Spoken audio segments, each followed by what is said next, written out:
agriculture is not welfare, agriculture is business. If you're in agriculture, you have to find a way to be profitable.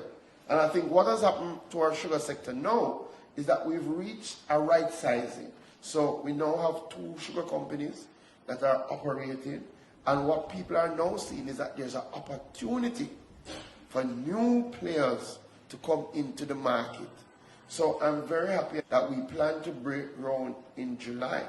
I expect to be back in Clarendon in July for our first new investment in sugar, for a brand new sugar factory that will be constructed in the Monimos area.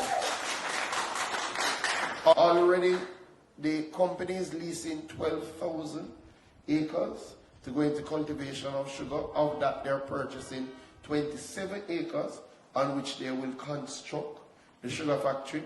They will be invested in the first phase about 50 million United States dollars. I think that will be a big boost for Clarendon. I think that will really help drive back the economy of Clarendon. And you know, things are going well in that we are seeing some significant declines in our crime rate. But the best way to sustain that is to ensure people can get work.